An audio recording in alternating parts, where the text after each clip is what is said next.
Big boss Marathi 6चा पहिला भाऊचा धक्का जोरदार ठरला.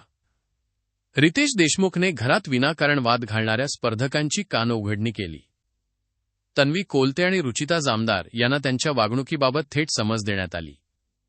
याचसोबत रितेशने सागर कारंडे, प्रभू शेळके, सोनाली राऊत आणि करण सोनावणे यांच्या गेमप्लॅनचं कौतुक केलं. आयुष, संजीव, राकेश बापट आणि राधा पाटील यांना अधिक आत्मविश्वासाने खेळण्याचा सल्लाही देण्यात आला. पहिल्या आठवड्यात तब्बल 9 स्पर्धक नॉमिनेट झाले असताना रितेशने मोठा ट्विस्ट दिला. हा आठवडा नो एलिमिनेशन वीक ठरला, पण तेच 9 स्पर्धक दुसऱ्या आठवड्यातही नॉमिनेट असणार आहेत. दोन्ही आठवड्यांचे वोट्स एकत्र मोजले जाणार असून सर्वात कमी मत मिळालेल्या सदस्याचा प्रवास संपणार आहे. सध्या एलिमिनेशनच्या धोक्यात आहेत मन्नात, दीपाली, सय्यद, सागर कारंडे, रोशन भजनकर, रुचिता जामदार, करण सोनावणे, अनुश्री माने, दिव्या शिंदे, राधा पाटील आणि प्रभू शेळके. तर प्राजक्ता शुक्रे घराची पहिली कॅप्टन बनली आहे. आता दुसऱ्या आठवड्यात घरात काय नवीन ड्रामा घडणार याकडे सगळ्यांचं लक्ष लागलं आहे.